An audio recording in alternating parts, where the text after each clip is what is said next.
It was 1968, the year when Martin Luther King Jr. was assassinated, racial tension in the United States was at its height, and hope for Black America was fading. Against this backdrop, the 1968 Summer Olympic Games were held in Mexico City. There had been talk of a boycott by U.S. Olympic athletes, a boycott to protest racial and social injustice, but that did not happen. Instead, U.S. athletes did compete, and it was a record-setting Olympics for the United States. Since the boycott failed, U.S. athletes were free to compete and celebrate as they saw fit.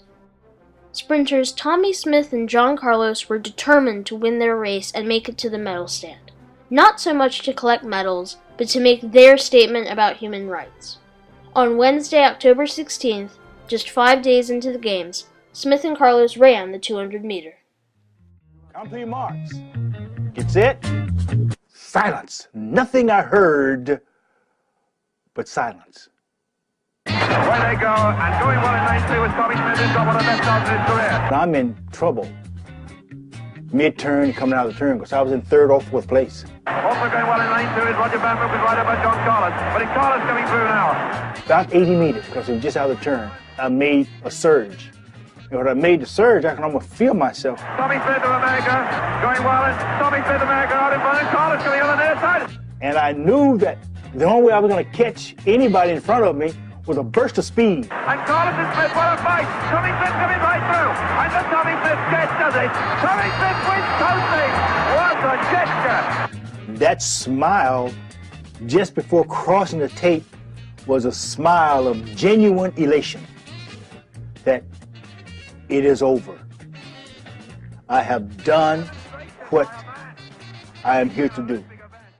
Indeed, they did what they came to do. They won their race and their chance. Smith and Carlos stood on the podium, and as the national anthem played, they bowed their heads and raised their black gloved fists into the air.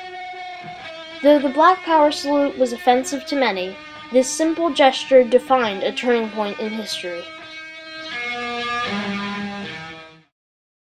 There's a little song that we sing in our movement down in the South. I don't know if you've heard it. Smith and Carlos realized that a win at the Olympics would allow them to make their statement about oppression and inequality in front of the world.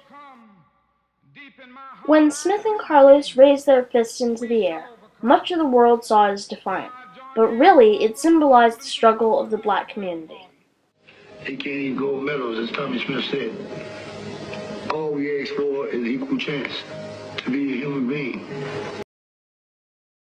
Each man raised a fist and bowed his head to represent the unity the movement had. Neither man wore shoes to represent poverty in Black America. Smith wore a black scarf to represent the pride and humility he and his race had, and Carlos wore beads for the people who had been lynched, hung, and tarred. The salute made the movement cool to young African Americans and less threatening to young whites.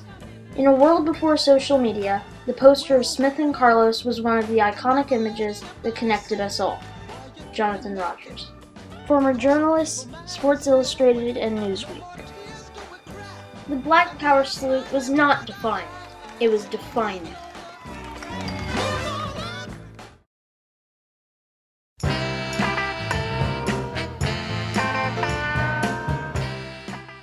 For years we have participated in the Olympic Games, carrying the U.S. on our backs with our victories. It's time for black people to stand up and refuse to be used as performing animals. Dr. Harry Edwards.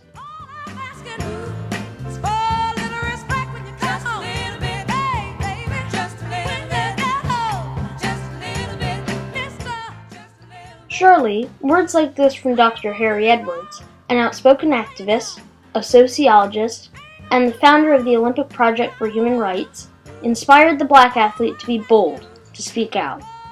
The previous generation of black athletes, like Jesse Owens and Jackie Robinson, did not speak out because just being allowed to play sports was groundbreaking enough. But the 60s generation of black athletes, like Smith, Carlos, Muhammad Ali, Bill Russell, and Arthur Ashe, did speak out because access to sport was not enough for them. They wanted equality and dignity for themselves and their race. In sports, I think, people looked at an athlete and they listened to what he had to say, and Dr. Edwards was smart enough to look at that and say, hey, we need to say more things than how fast we ran the 100 or how long we hit a ball or how far we shot a jump shot. We need to start speaking out. And he started to organize folks and started to make these folks say and do some things that society became very uncomfortable with. The Black Power salute was the culmination of struggle and activism. It transformed the face of American sport and paved the way for future generations of black athletes to enjoy all that sport has to offer.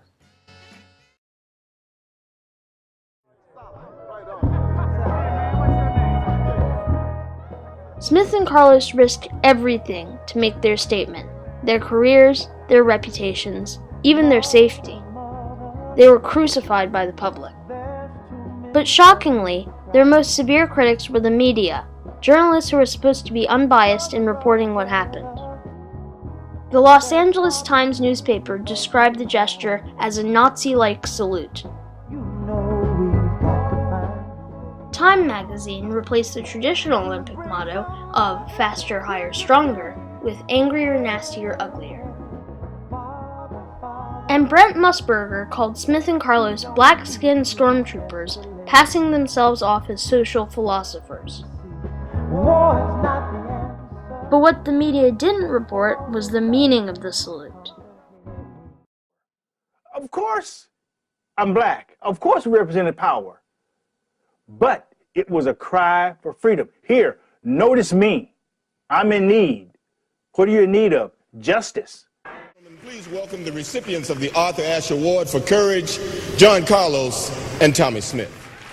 Only the passage of time and a shift in social attitudes allowed the Black Power salute to be recognized in the media for what it was, a statement about humanity, a protest, and a prayer.